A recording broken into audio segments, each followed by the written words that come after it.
तो आज हम लोग 11वीं क्लास का लेसन पढ़ेंगे। इंग्लिश का लेसन है द पोर्ट्रेट ऑफ लेडी। ये पहला लेसन आपका ऑनबिल का। तो जो स्टूडेंट्स 11th में अभी गए हैं वह इनको पढ़ेंगे और मैं आपको पूरी कहानी और क्वेश्चन आंसर ही बताऊंगा आपको। तो एक डायग्राम से समझ लेते हैं पहले हम लोग बहुत शॉर्ट में कि कहानी क्या है इसकी। तो चलिए एक डायग्राम से समझते हैं बहुत छोटा सा कि एक्चुअली इसकी कहानी क्या हुई होगी। ये आपका पहला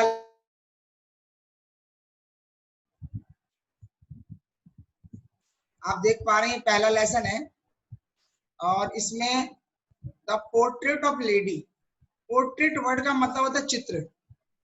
दादी माँ की चित्र है इसमें। तो इसमें एक पोता और एक दादी की कहानी है कि पोता और दादी के रिश्तों के बीच में कैसे रिश्ते बदलते हैं, किस तरीके से उनका पहले बहुत लगाव होता है, फिर धीरे धीरे वो लगाव कम होता है। तो वो इस कहानी में दिया गया है। मैं बहुत स्मॉल में आपको बताऊंगा और आपको समझ में भी आएगा, वीडियो बहुत लंबी ना हो जाए। तो इसमें जो ये बच्चा होता है शुरुआत में, यह अपने दादी के पास रहता है, ठीक है। तो जो दादी के पास रहता है तो दादी इसका बहुत ख्याल रखती है, जैसे स्कूल ले जाना लाना ये सब दादी करती है। रास्ते में जब वो स्कूल छोड़ने जाती है अपने पोते को, रास्ते में एक मंदिर होता है तो उस मंदिर के पास वो बैठती है। दादी बहुत जो है दयालु होती है और वो भगवान में यकीन रखती है। रास्ते में कुत्ता मिलता है, उससे दादी माँ रोटी खिलाती है। ये सब घटनाएं घटती है।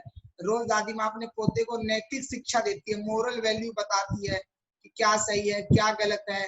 वो सारी चीजें दादी माँ जब गांव में बच्चा होता है तब अपने पोते को सिखाती है।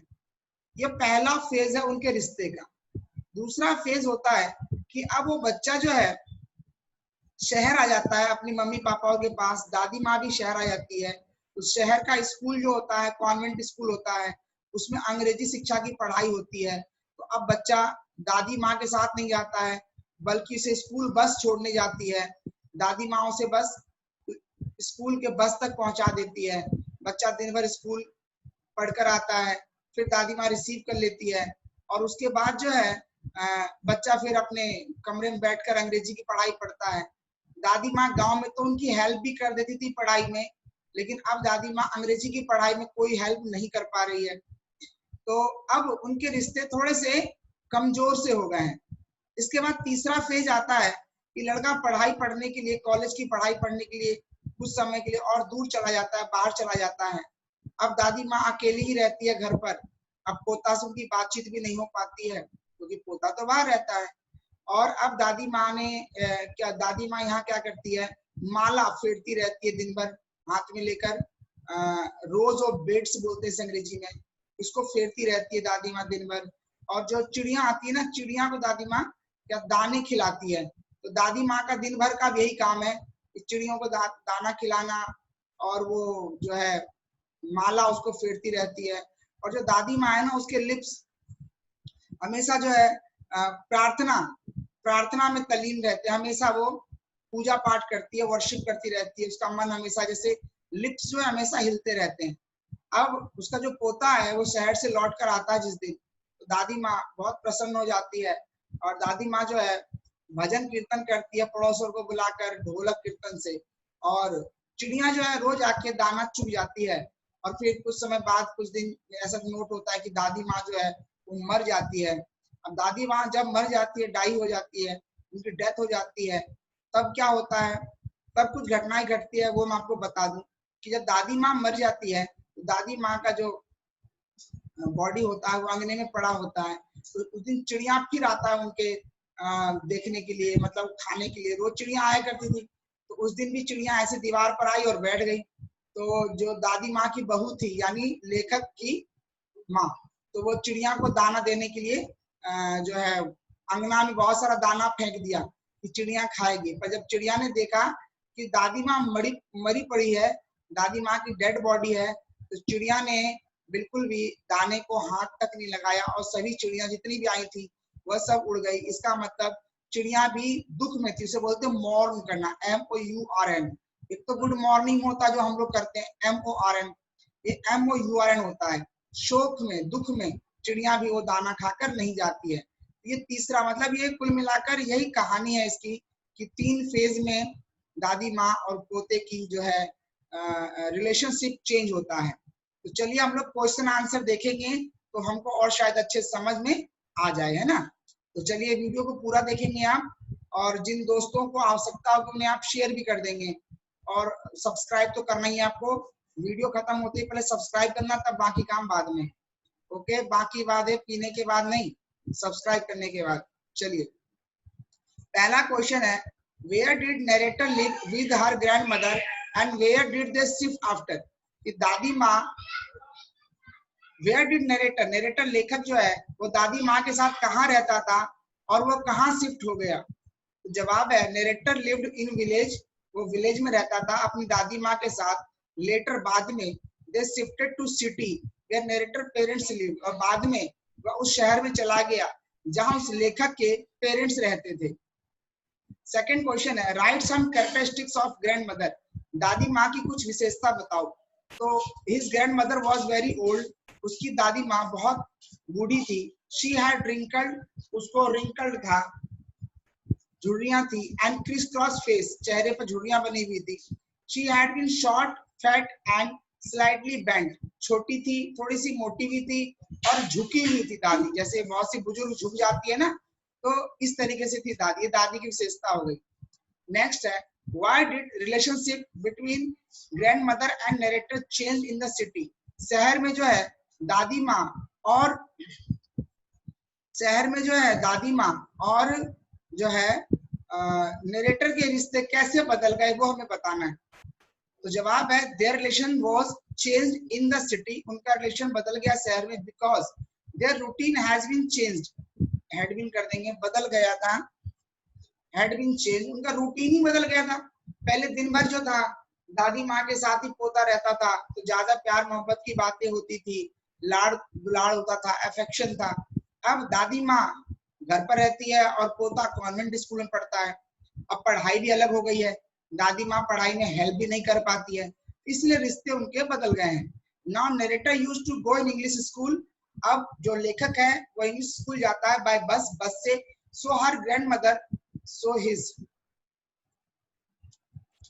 Grandmother could not go with him, इसलिए उसकी दादी माँ उसके साथ नहीं जाती है। Now there were no dogs in the street to feed, अब गली में कुत्ते भी नहीं है जिसे दादी माँ खिलाए। Now she fed only to sparrow, अब वो सिर्फ चिड़िया को खिलाती है दादी माँ। Now they spend less time together, अब जो दादी पोता है वो स्पेंड बहुत कम समय बिताते हैं आपस में। नेक्स्ट क्वेश्चन है, what was grandmother worried about education of narrator, why होना चाहिए। ग्रैंडमदर क्यों चिंतित थी नरेटर के एजुकेशन के बारे में, यानी अपने पोते के पढ़ाई के बारे में क्यों चिंतित थी। इसका जवाब है कि ग्रैंडमदर वाज सैड, ग्रैंडमदर उदास थी, because there was no moral education given to the students in English school, English school में बच्चों को कोई मोरल एजुकेशन, नैतिक शिक्षा नहीं दी जाती थी। मतलब कि किससे कैसे बोलना है, तमीज क्या है, क्या पढ़ाई में आवश्यकता है, मन को कैसे शांत रखे, मतलब मोरल एजुकेशन बच्चों को नहीं दिया जाता है, मोरल एजुकेशन नहीं दिया जाता है। They did not teach students about God, अब कॉन्वेंट स्कूल में बच्चों को भगवान के बारे में भी नहीं पढ़ा जाता है। सो शी वाज वरीड, वो बहुत परेशान इसलिए थी क्योंकि वो चाहती थी बच्चों को नैतिक शिक्षा दिया जाए, ईश्वर की शिक्षा दी जाए, ट्रुथ, सच्चाई की शिक्षा दी जाए, पर कॉन्वेंट स्कूल में तो इस तरह की पढ़ाई नहीं होती थी, इसीलिए जो दादी माँ है वह उदास थी। What happened when narrator returned home from university after 5 years? जब 5 साल के बाद नरेटर जो है वह वापस लौटा, तब जो है क्या हुआ हमें ये बताना है। तो देख सकते हैं, when narrator returned after 5 years, जब नरेटर 5 साल के बाद लौटा, her grandmother was fit and fine, उसकी दादी माँ ठीक थी, नरेटर की यानी लेखक की दादी माँ बहुत अच्छी थी। she fed sparrows, वो चिड़िया को खिलाती थी। in the evening, शाम में, she collected the woman, शाम में क्या किया उसने, हाँ, in the evening she collected the woman, उन्होंने वुमन को इकट्ठा किया। नेबरहुड, अपने आस पड़ोस के and started singing for several hours, और बहुत देर तक गाती रही दादी माँ और उनके पड़ोसन। नेक्स्ट मॉर्निंग, अगले दिन शी फॉल इल, अगले दिन वो बीमार पड़ गई। शी हैड फीवर, उसे बुखार था दादी माँ को। She talked very less with family, वह परिवार के लोगों से बहुत कम बोलने लगी। हर लिप्स वर बिजी इन प्रेइंग, और उसकी जो लिप्स थे वो सिर्फ प्रार्थना में थे, हे राम इस तरीके से। After some time she died, और कुछ समय बाद वो मर गई। अगला है what happened after grand mother's death, दादी माँ की मृत्यु के बाद क्या हुआ। All were busy in funeral, सभी अंतिम संस्कार की क्रिया में बिजी थे, फ्यूनरल में। Many birds sat on the floor as usual, जैसे सभी चिड़िया यूजुअल, जैसे चिड़िया रोज आके बैठती थी फर्श पे, चिड़िया आकर बैठ गई। Narrator's grand mother threw some breads of sparrow, बस कुछ ब्रेड फेंक दिया उसकी बहू ने, यानी नरेटर की मम्मी ने, दादी ना मरी तो नरेटर की जो मम्मी थी उन्होंने कुछ रोटी फेंक दी फर्श पे, चिड़िया खाए। But they did not notice and flu away, लेकिन चिड़िया ने नोटिस नहीं किया और उड़ गई। It means the sparrow also showed their grief for grandmother, इसका मतलब यह है कि चिड़िया को भी दुख था, उन्होंने भी अपनी ग्रीफ, दुख, सांत्वना दादी माँ की मृत्यु पर दर्शाया। तो ये पूरी कहानी 6 क्वेश्चन मैंने आपको दिए हैं। अगर इसका लॉन्ग हर बार आता है पेपर में तो आप सारे आंसर एक ही क्वेश्चन में लिख सकते हो। अगर आपको अंग्रेजी समझने में कुछ परेशानी होती है या आपको लगता है कि थोड़ा हार्ड है तो आप इनको याद कर लीजिए और एक में ही सारा आंसर लिख दीजिए। तो अगर आपको समझ में आया है तो इसको वीडियो को शेयर कर दीजिए और लाइक सब्सक्राइब करना ही करना है। Thank you.